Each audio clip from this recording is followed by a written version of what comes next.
Welcome to Study Time, a televised home learning program produced by Rwanda Education Board. Hello students, welcome to TV learning programs. I'm Julius as usual, and today I'm going to learn with senior 4 students economics. And our today's new unit is the theory of demand, and our lesson 1, we shall begin with price. We shall talk about what price is. So before I continue, we talked about, in our unit 4, we talked about different things. We talked about linear equations. We talked about linear graphs. We talked about how we can calculate ratios and fractions, how we apply them in economics, and even how we apply differentiation or derivatives in economics. So today, under our unit 5, which is the theory of demand, we are going to begin with our lesson 1. We are going to begin with price. We have to talk about what price is. So in everyday life, we use this word. We use this word in our everyday life. Price. The price of beans, the price of maize, the price of mineral water, the price of milk. So what is price? Who can define for us price? We are defining price as the value of an item expressed in monetary terms. The value of an item expressed in monetary terms. So price can be defined in different ways. Someone may say price, it is the cost of a product or a commodity expressed in monetary terms. Somebody can say this is the cost of an item, the cost of a product or a commodity, the cost of a product expressed in monetary terms, expressed in monetary terms. This can be the definition of price. This can be the definition of price. Or someone may say it is the monetary value of a commodity, the monetary value of a commodity. That can also mean price. So price is the value of an item expressed in monetary terms. For example, you may go to purchase maybe a phone. You have gone to purchase a phone or a telephone, and they have said it costs. For you to have it, you should pay 100,000. That is its price, its value. The cost of this phone is 100,000. So 100,000 Rwandan francs, that is the price of this phone, the cost of a product expressed in monetary terms. For you to take it, you must pay that. So that is what we mean by price. That's what we mean by price. Then we have different types of prices. I want us to look at or examine different types of prices that we have. We have one, what you call absolute price. The absolute price when it comes to the types of prices, the absolute price. The absolute price. So what is this absolute price? The absolute price, we are saying, this is the value of a commodity expressed in units of a currency. Expressed in the units of what? A currency. Expressed in the units of a currency. For example now, if we say the price or the cost of 1 kilogram, the cost of 1 kilogram of sugar is 1,000 Rwandan francs. 1,000 Rwandan francs. This one, we have, this is absolute price. We have expressed the cost of 1 kilogram of sugar in a given currency, and in this case, in Rwandan francs, 1,000. So this will be the absolute price. This is the absolute price. It can be maybe $1 US, or maybe, so any currency, if it is expressed, if the value of the commodity is expressed in a given currency, that will be the absolute price. That will be the absolute price. Then we have relative price. We have relative price. The relative price. We have relative price. So what is relative price? We are defining relative price as the price of a commodity in terms of another.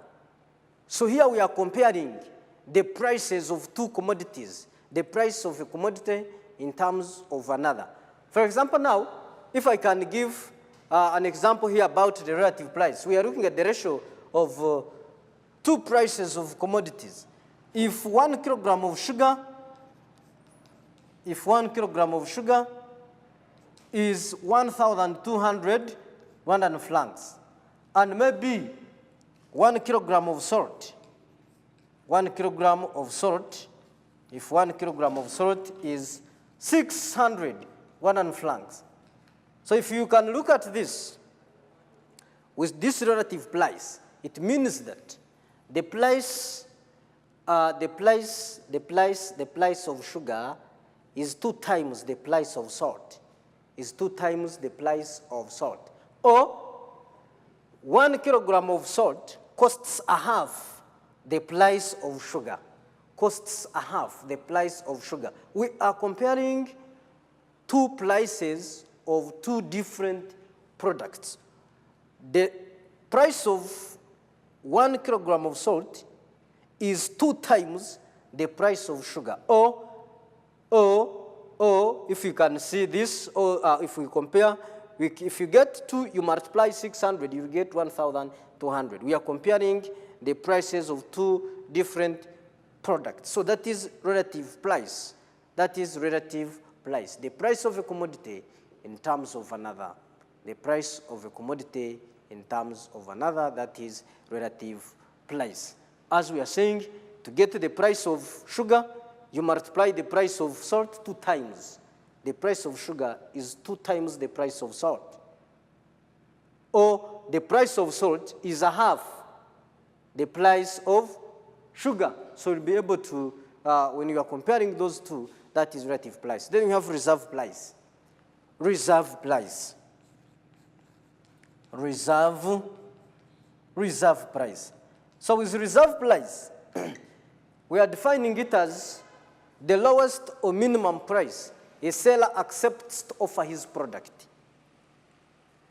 This is the minimum, the lowest price at which a seller or a producer accepts to sell his product. What does this one indicate? It indicates that below that price, the seller cannot give out his product. For example now, if maybe you have gone to the market maybe to buy a shirt, and the seller of this shirt says, please, this shirt, if the lowest price or the least amount of money, it is 10,000 Rwandan francs. That is the least amount of money that I can accept, the minimum amount.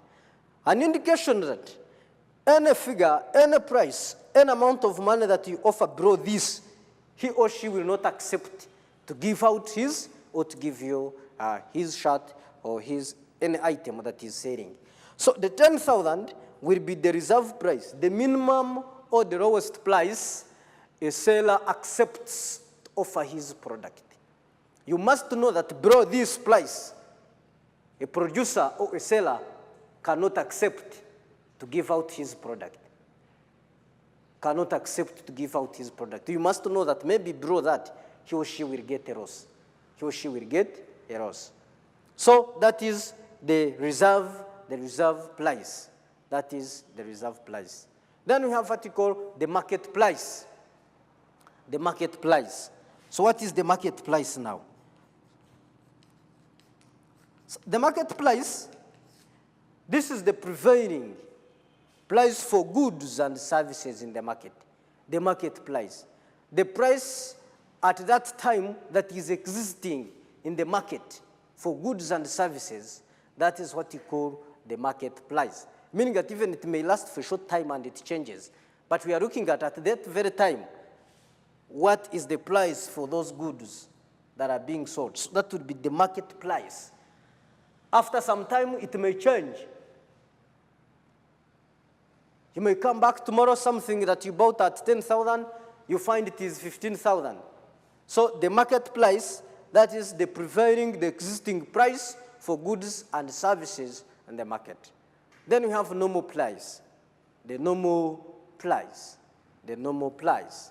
So with normal price, this one does not change for a given time or for a given period of time. It tends to be stable in the market for some good time. So normal price, this is the price of commodities that tends not to change for a long time on the market. So it does not change. It's not like this market price. Today, you may find that goods are being sold at 5,000. When you come back tomorrow, then you find that maybe it is 4,000, or maybe it is 6,000 or 7,000. So with a normal price, that is a price that tends not to change for a given period of time, meaning that it is somehow stable for a given period of time. It is stable. It is stable. It does not change in a short time. So that is what we call the normal price. The price of commodities that tends not to change for a long period of time on the market. So that is normal price. That is normal price. So let's continue now. How can we determine prices in an economy? Ways or methods? Because here, if we say ways of determining prices, these are methods. How can prices be determined? Methods, ways of price determination. How can we determine prices in an economy? So we have different ways as we are going to discuss them. One, we have what we call signing treaties or agreements through signing treaties. So here, remember, when it comes to prices, we have two important people, the seller and the buyer. Who will pay for the cost of the product? The buyer. Who will set the price in this case? So we are going to see now, through signing treaties. With this method of price determination, the buyers and sellers make formal agreements and set a price at which a product should be sold. Here we have two parties, the buyer and the seller. So what they do, they make an agreement, a treaty that is an agreement. They sign an agreement at which the product should be sold, at which the product should be sold. So that is what you call signing of treaties, signing agreements, as one of the methods of price determination. Then we have by demand and supply. With demand and supply, this is also demand and supply. Demand and supply. Demand and supply. So in a market economy, I know you talked about economic systems. So in a market economy, a free enterprise economy, forces of demand and supply determine the prices. For example, here we are saying in a free market economy, prices of goods and services are determined by forces of demand and supply.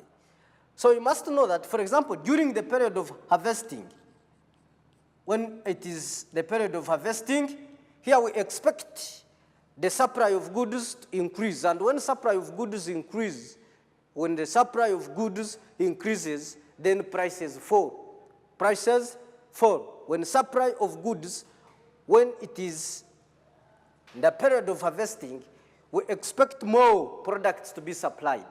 We expect more goods on the market. The supply of goods increases. When the supply of goods increases, prices fall. Prices fall because there is plenty of commodities on the market. But now, after harvesting, what if now supply, what if goods and services are scarce? Supply is no longer abundant, goods and services are scarce. If goods are scarce, and remember if they are scarce, we are holding the fact that demand is high. If goods are scarce, then we expect prices to rise, prices to increase. So they sharply increase, they sharply rise after the harvesting period, or when the period of plenty of goods and services, when it is finished and there is some scarcity of goods, then we expect prices to increase. When demand is high and supply is low, then prices will somehow increase. But when supply is high and demand is low, then prices will fall. So that's how demand and supply determine prices in a free market economy. In a free market economy. Then we have another method, which is bargaining or haggling. Haggling or bargaining. The buyer and the seller bargain until they reach a price agreeable to both parties. So in this case, you may find that you may go to the market. And when you go to the market, you have gone to buy, maybe you have gone to buy a dress. When you reach in the market, the seller tells you that the price of this dress that you want to buy is 20,100 francs. It's 20,000. That's the price he has told you. So in this case, you have to bargain with this seller of this dress. You have to bargain, you as the buyer, the customer. You may say, me, I have 12,000. You have started bargaining. You have 12,000. Then he reduces for you. He says, please bring 18,000. Then you say, that's still a lot. So as he keeps on reducing, you may keep on adding. You don't reduce, particularly when you are a serious customer. You also keep on adding something. So the buyer here keeps on adding. Then the seller keeps on reducing until you come to an agreeable price, until you come to a common figure that is suitable for you or for both the seller and the buyer. Then if finally maybe you come to maybe 15,000, then that will be the price of that dress, you take it. And that will be, it will have been determined by haggling or bargaining. The buyer and the seller bargain until they reach a price agreeable to both parties. So here, there are people who have good bargaining skills. Someone knows how to bargain. Someone knows how to bargain. So something that you have bought 15, someone can bargain and maybe you find he has paid 13,000. So here it depends. Here the buyer may be cheated or the seller may be cheated. So here as a customer, you should have good bargaining skills such that you are not cheated when it comes to the purchase of goods and services. Then we have auctioning. We have auctioning. So what is auctioning? When we talk about auctioning,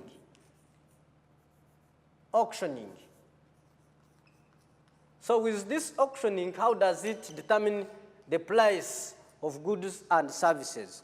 Auctioning. Here, buyers compete for a product. Buyers compete for a product. There are many buyers. If maybe someone is selling like if you know Chamunara, auctioning takes place, whereby someone may be selling a TV. If it is in Chamunara, maybe you are selling a TV, then there are very many buyers here who want to compete for this television. Someone may say, I'm giving 200,000. Then another one say, me, I'm giving out 250. Then someone comes and says, I'm giving out 300,000, 400,000. So the highest buyer or the highest bidder, the one who gives out the highest price, is the one who takes the product. And therefore, the price of that product will be determined at that point where the buyer that gives the highest price is the one that takes the product. Then we have price leadership. With price leadership, it is where a market leader sets a price of a product and competitors feel compelled to match that price. So here, the leading firm, the dominant firm, sets the price, then other firms or other sellers follow. So that is what you call price leadership. So like maybe MTN can set, if it is a dominant firm, in telecommunication companies can set prices for other firms to follow, So that is price leadership. Then we have resale price maintenance. With resale price maintenance, it is where the producer Here, the producer of goods sets the price of the product at which retailers sell the product. For example, now, talk about the producers of airtime. Producers of airtime, talk about producers of newspapers. These ones, they set prices at which these products must be sold. That's what you call resale price maintenance. The producer sets the price for the product at which retailers, wholesalers sell the same product. Like the producers of airtime, producers of newspapers, they set the prices for those items or products, then retailers follow the same prices. So let's continue to market, and we talk about a market. So what is a market? I know this is not new to you. A market, we are saying, is an arrangement where buyers and sellers exchange goods and services. So when we talk about a market, we don't limit ourselves to physical place, no. It's not only a place where buyers and sellers meet. So any arrangement between buyers and sellers, and that arrangement is just for exchanging goods and services for money, that is a market. So when you say market, we don't limit ourselves to only physical places. So an arrangement where buyers and sellers exchange goods and services. So that's a market.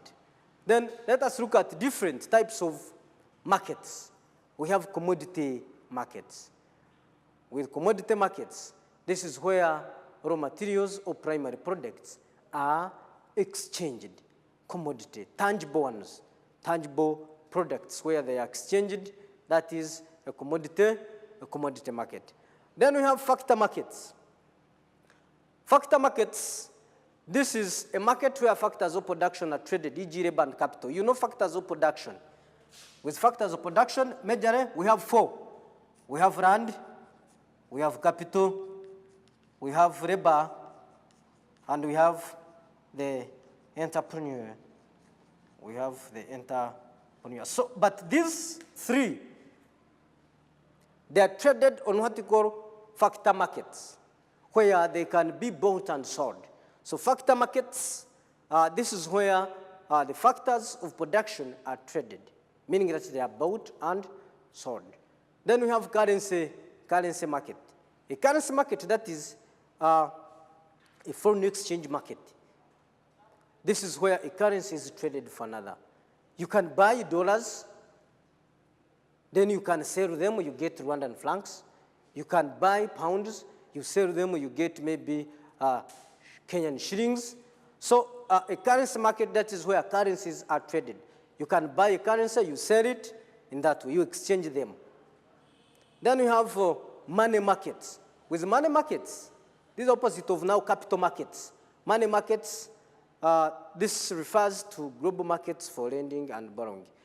And in most cases, when it comes to money markets, we trade there what you call short-term debt instruments, like treasury bills.